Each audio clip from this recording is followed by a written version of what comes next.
नमस्कार, आप देख रहे हैं 2022 का महादंगल। मैं हूं आपके साथ अनुराग दीक्षित। बात देश के सबसे बड़े सूबे उत्तर प्रदेश की। वैसे तो उत्तर प्रदेश को ही 3-4 अलग अलग हिस्सों में देखा जाता है, मसलन पूर्वांचल, पश्चिमी उत्तर प्रदेश, रुहेलखंड, बुंदेलखंड, अवध क्षेत्र। लेकिन ऐसा लगता है कि इस बार का जो उत्तर प्रदेश का विधानसभा चुनाव है वो चेहरों के तौर पर, प्रतीकों के तौर पर सिर्फ एक इलाके में सिमटा हुआ है, और वो नजर आ रहा है पूर्वांचल, जहां भारतीय जनता पार्टी की तरफ से मौजूदा मुख्यमंत्री और भारतीय जनता पार्टी के अगले सबसे बड़े चेहरे भी यानी योगी आदित्यनाथ भी चुनावी मैदान में हैं। गोरखपुर से पहली बार विधानसभा का चुनाव लड़ने जा रहे हैं। वहीं दूसरी तरफ समाजवादी पार्टी जो इस रेस में लगातार संघर्ष कर रही है, अखिलेश यादव उसके मुखिया भी पूर्वांचल से ही चुनावी मैदान में होंगे। आजमगढ़ को लेकर चर्चा है, वो कह रहे हैं कि जनता से पूछूंगा उसके बाद फैसला लूंगा, लेकिन लड़ाई पूर्वांचल में ही नजर आएगी योगी आदित्यनाथ और अखिलेश यादव के बीच में।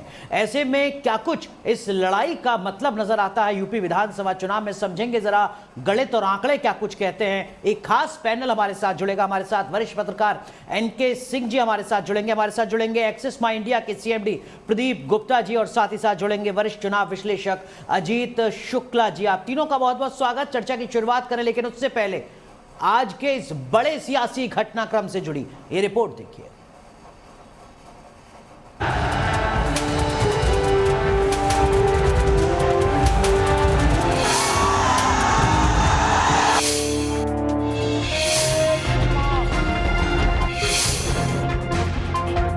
यूपी के महादंगल में एक बार फिर पूर्वांचल की चर्चा गर्म हो गई, क्योंकि पूर्वांचल ही यूपी की सत्ता का वो गेटवे है जहां से जीत का मतलब ही है लखनऊ का ताज। बीजेपी ने सीएम योगी आदित्यनाथ और डिप्टी सीएम केशव प्रसाद मौर्य को पूर्वांचल के चुनावी मैदान में उतार दिया। सीएम योगी गोरखपुर से पहली बार विधानसभा चुनाव लड़ेंगे। वहीं बीजेपी के इस दांव के बाद विपक्ष भी पूर्वांचल में अपना गणित बिठाने में जुटा है, और खबर है कि अखिलेश यादव भी पूर्वांचल से ही पहली बार विधानसभा चुनाव लड़ेंगे।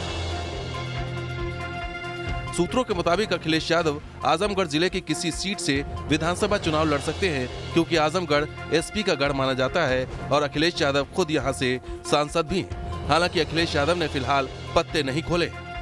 आजमगढ़ ने चुना है मुझे, आजमगढ़ की जनता से और उनसे अपील करके, उनसे बता करके तभी आगे चुनाव लड़ूंगा, और पार्टी जहां तय कर देगी वहां चुनाव लड़ूंगा। अखिलेश ने अभी ऐलान नहीं किया है, लेकिन बीजेपी अखिलेश को चुनाव लड़ने की चुनौती दे रही है। वो विधानसभा चुनाव लड़ेंगे, लेकिन वो कहते थे कि हमने विकास किया है, और अगर आपने विकास किया है तो सीट को चुनने में इतना देरी क्यों लगा रहे हो, और ऐसी सीट क्यों नहीं चुन रहे हो जहां आपने विकास किया है? क्यों ऐसे सुरक्षित इलाके की ओर भाग रहे हो जहां से आपको जीत करके नहीं आना है? मैं यह मानता हूं कि श्री अखिलेश यादव जी भाजपा की लहर से भयभीत हैं। माना जाता है कि यूपी में फतह हासिल करने के लिए पूर्वांचल की जंग जीतना अहम है, क्योंकि विधानसभा की कुल 403 सीटों में से 142 यानी कि 35% सीटें इसी इलाके से आती हैं। खास बात यह भी है कि अगर पूर्वांचल के पिछले कई चुनाव को देखा जाए तो यहाँ का वोटर कभी किसी एक पार्टी के साथ नहीं रहा। 2007 में पूर्वांचल का वोटर बीएसपी के साथ गया और मायावती मुख्यमंत्री बनी, तो 2012 में पूर्वांचल का वोटर समाजवादी पार्टी के साथ गया और अखिलेश यादव सीएम बने। 2017 में भी पूर्वांचल के वोटर ने फिर बदलाव किया तो योगी आदित्यनाथ सत्ता के सिरमौर बने। पूर्वांचल में वोटर के इसी मिजाज को भांपते हुए सभी पार्टियां यहां पूरा दमखम लगा रही हैं। बीजेपी ने चुनाव के ऐलान से पहले ही पूर्वांचल में अपनी पूरी ताकत झोंक रखी है, तो अखिलेश भी यहां रथ यात्रा निकाल चुके हैं। पूर्वांचल में बड़ा वोट बैंक ओबीसी जातियों का है, जो जीत हार तय करते हैं, जिसे साधने के लिए बीजेपी ने निषाद पार्टी और अपना दल सोनेवाल का साथ लिया है। 2022 में हम एक साथ उतर रहे हैं। अपना दल और निषाद पार्टी, इनके साथ हम इस चुनाव में एनडीए 403 सीटों पर गठबंधन जो हमारा है वो चुनाव लड़ेगा, ऐसा निर्णय हुआ है। समाजवादी पार्टी ने ओम प्रकाश राजभर की एसबीएसपी, संजय चौहान की जनवादी पार्टी और अपना दल कृष्णा पटेल गुट से गठबंधन किया है। पूर्वांचल की अहमियत इसी बात से समझी जा सकती है कि बीजेपी सरकार ने पिछले 5 सालों में विकास के कई बड़े प्रोजेक्ट इस इलाके को दिए हैं, और विकास के इसी काम को लेकर बीजेपी यहां विपक्ष पर हावी होने की कोशिश में। सीएम योगी आदित्यनाथ खुद गोरखपुर से हैं, तो पीएम मोदी की सीट वाराणसी भी पूर्वांचल में आती है। इसलिए पूर्वांचल में अब अगर खुद अखिलेश एसपी के गढ़ आजमगढ़ से मैदान में उतरते हैं तो पूर्वांचल की जनता इस बार किसका साथ देगी, ये देखना दिलचस्प होगा और 10 मार्च का इंतजार करना होगा। Team news nation. तो खास मेहमान लगातार हमारे साथ बने हुए हैं। एनके सिंह सर, सबसे पहले आपका रिएक्शन, क्या आपको भी लगता है सर कि इस बार का जो चुनाव है वो पूर्वांचल के इर्द गिर्द सिमट रहा है अखिलेश यादव और योगी आदित्यनाथ के मैदान में उतरने के साथ ही, और इसके पीछे की कोई खास वजह?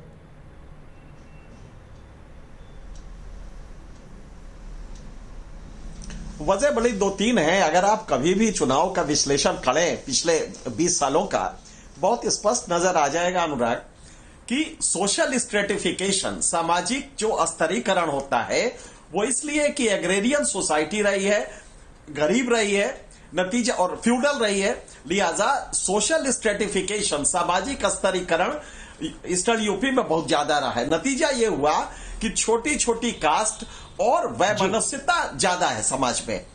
ये आपको वेस्टर्न यूपी में नहीं देखने को मिलेगा। आपको जाट भी है, यादव भी है, ठाकुर भी है, लेकिन म्यूचुअल जो कास्ट फ्यूड है जो बिहार में देखने को मिलता है, यादव और भूमियार, चाहे ठाकुर भूमियार, ये यहां पे वेस्टर्न यूपी में नहीं मिलेगा।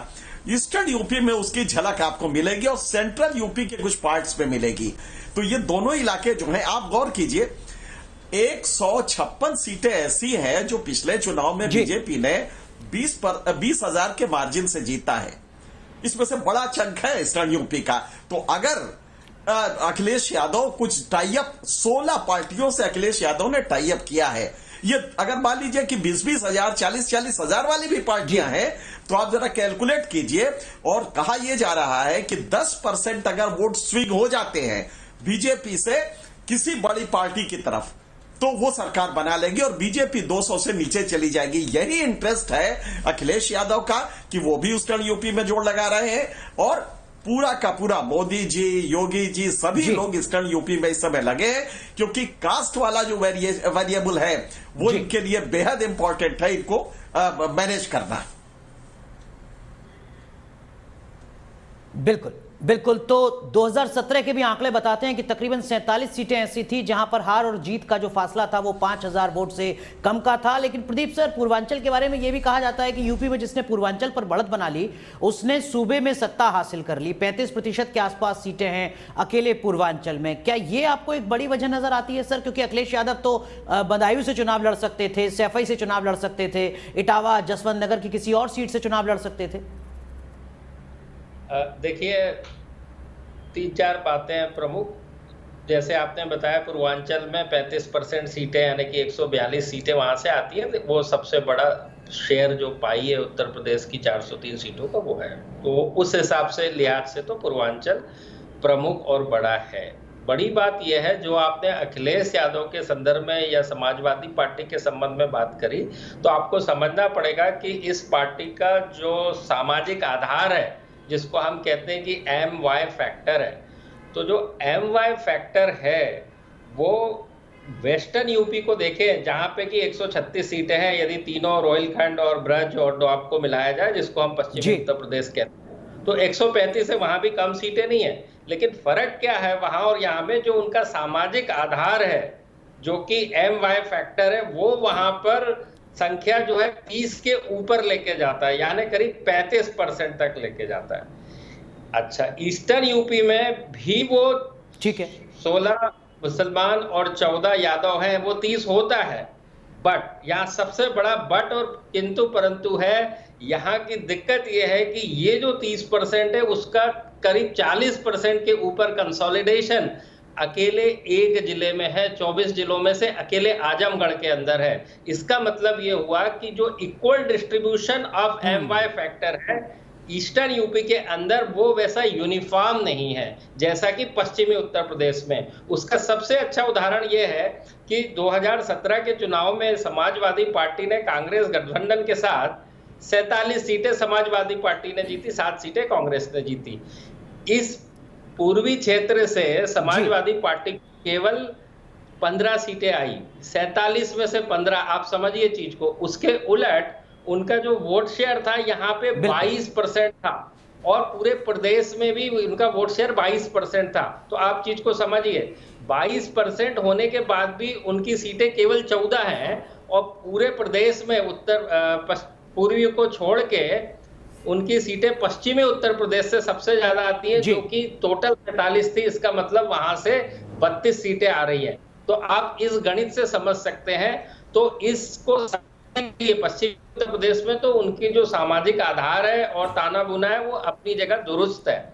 इसी के चलते इसके पहले अभी उन्होंने लोकसभा की सीट वहां से लड़ी थी आजमगढ़ से, उसके पहले मुलायम सिंह जी ने लड़ी थी 14 के चुनाव में। तो पूर्वी उत्तर प्रदेश इस लिहाज से ठीक है। तो जो गणित है, जातीय गणित, वो उसके पीछे की एक बड़ी वजह प्रदीप सर आपको नजर आती है। माफ कीजिए सर, मैं आपको रोक रहा हूं। अजीत शुक्ला सर भी हैं हमारे साथ। अजीत जी, क्या आपको लगता है कि जो रीजनल फोर्स हैं, जिनका जिक्र अभी एनके सर कर रहे थे कि देखिए समाजवादी पार्टी ने तो 16 छोटे छोटे दलों के साथ समझौता किया है इस चुनाव में, भारतीय जनता पार्टी के साथ भी जो पॉलिटिकल पार्टीज हैं अलायंस के तौर पर, वो भी पूर्वांचल में ही ज्यादा सक्रिय हैं, फिर चाहे वो अपना दल की बात हो या फिर निषाद पार्टी की बात हो। क्या आपको लगता है कि जो रीजनल फोर्सेज हैं ये भी अपने आप में एक बड़ी वजह है जिसके चलते दोनों ही पॉलिटिकल पार्टीज की नजर पूर्वांचल पर है?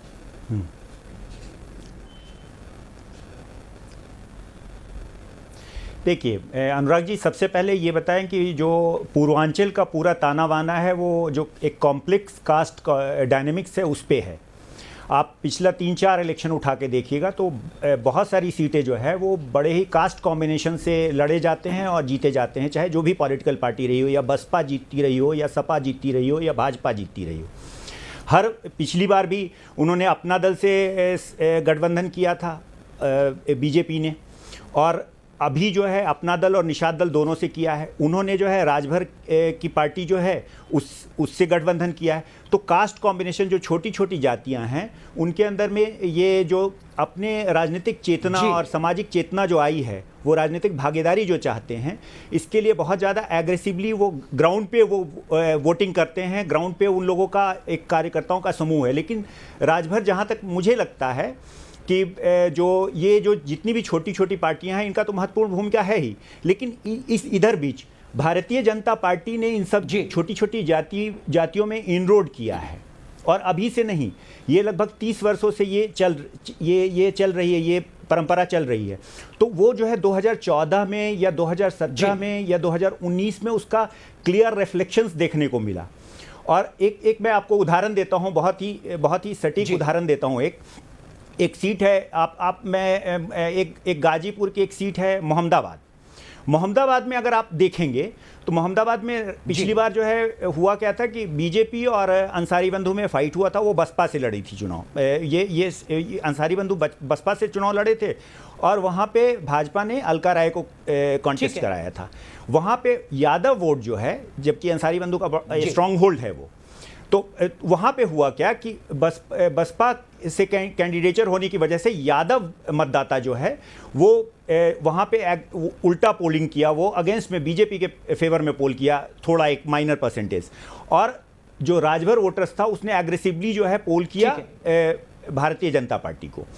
अगर इस बार फिर चुनाव होते हैं, अगर वहाँ का माइनॉरिटी आप देखिएगा तो राजभर नहीं देगा, लेकिन दलित मतदाता हो सकता है रिवर्स पोल करें।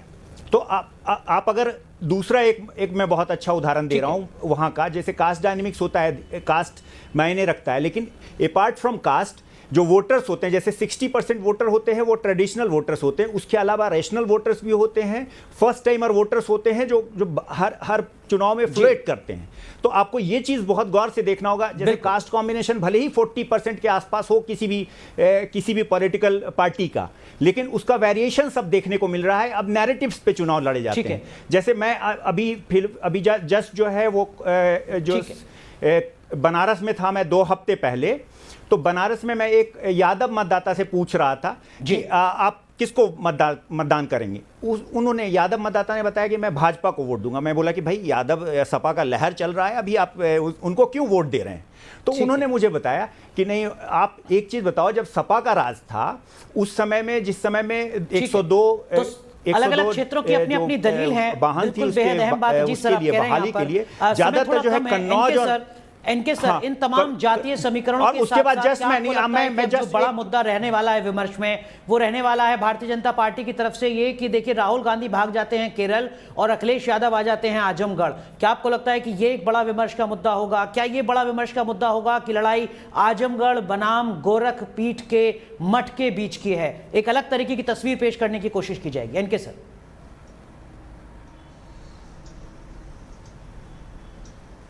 हाँ, बिल्कुल सही कह रहे हैं अनुराग। ये बात बिल्कुल सही है कि इटावा से चले गए हैं तो ये वेस्टर्न यूपी में एक वो मैसेज देने की कोशिश करेंगे, लेकिन वो गलत मैसेज होगा, वो बहुत ज्यादा प्रभावित नहीं करेगा। उसकी वजह बहुत सिंपल है कि एक सीट उनकी इंटैक्ट रहेगी। आप जरा सोचिए उस इलाके में जहां इनका बेस है, पूरा ये पश्चिमी यूपी का जो यादव बेल्ट है, फिर फिरोजाबाद से लेके इटावा, फिरोजाबाद, जसवंत नगर वगैरह वगैरह, इन सब में हर सीट पे मुलायम सिंह का अपना इन्फ्लुएंस पहले से रहा है।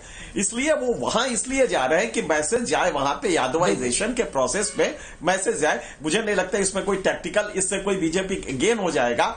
मेरे ख्याल से कास्ट कॉम्बिनेशन एक बड़ा फैक्टर है और उस पे अखिलेश यादव ने एक एडवांटेज लिया है। अब मान लीजिए कि अगर 3 लाख की ही एक छोटी सी पार्टी है जिसमें 3 लाख वोट है, जैसे अपना दल बीजेपी को पिछली बार 9 लाख वोट मिले थे, अपना दल को टोटल पूरे प्रदेश भर में, छोटी छोटी पार्टियां 3-3 लाख की हैं, तो अगर वो एक्विजिशन ऑफ वोट्स कहते हैं इसको, अगर वो होता है तो 50 लाख एक्स्ट्रा वोट मिलेंगे ना समाजवादी पार्टी को। इसलिए मेरे ख्याल से इसी कैलकुलेशन से वो ईस्टर्न यूपी में छोटी छोटी पार्टियों से अलायंस कर रहे हैं।